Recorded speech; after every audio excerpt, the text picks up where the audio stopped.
स्वागत बा आप सभी के आज के ई वीडियो में। वीडियो थोड़ा देरी से आ रहल बा, एला हम आप सभी से माफ़ी चाहें। तो चलिए शुरू कइल जाओ भोजपुरी के ताज़ा खबर बिल्कुल फटाफट अंदाज में।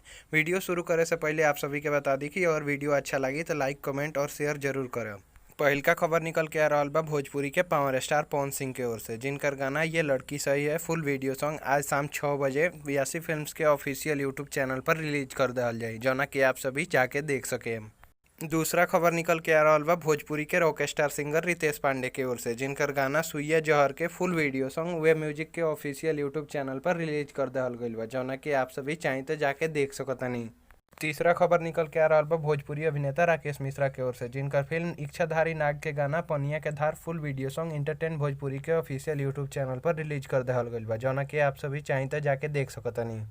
चौथा खबर निकल के आ रहल बा भोजपुरी के पावर स्टार पवन सिंह के ओर से, जिनकर गाना तोपला जवनिया ओढ़निया से फुल वीडियो सॉन्ग काल सुबह 5:30 बजे वर्ल्ड वाइड रिकॉर्ड्स भोजपुरी के ऑफिशियल यूट्यूब चैनल पर रिलीज कर दिया जाए, जौना कि आप सभी जाके देख सके।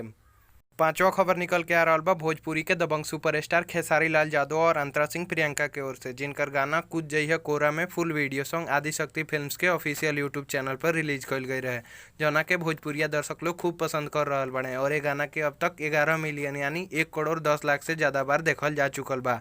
आप सभी चाहें तो जाके देख सकतनी।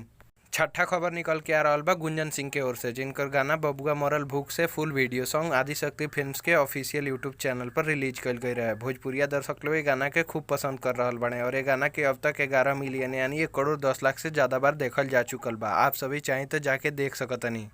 सातवां खबर निकल के आ रहल बा अभिनेता समर सिंह के ओर से, जिनकर गाना देवरा करेला मनमानी फुल वीडियो सॉन्ग वे म्यूजिक के ऑफिशियल यूट्यूब चैनल पर रिलीज कर दिया गईल बा, जौना कि आप सभी चाहें तो जाके देख सकतनी।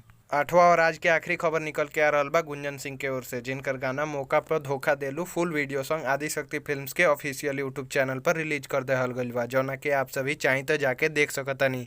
तो आज के वीडियो में बस इतना ही। वीडियो के देखे खातिर आप सभी के बहुत बहुत धन्यवाद। अगर वीडियो अच्छा लगल तो लाइक करी, शेयर करी, कमेंट करी और हमनी के चैनल के सब्सक्राइब कर ली। हम आप सभी खातिर रोज ऐसा खबर लेके आवत रहब।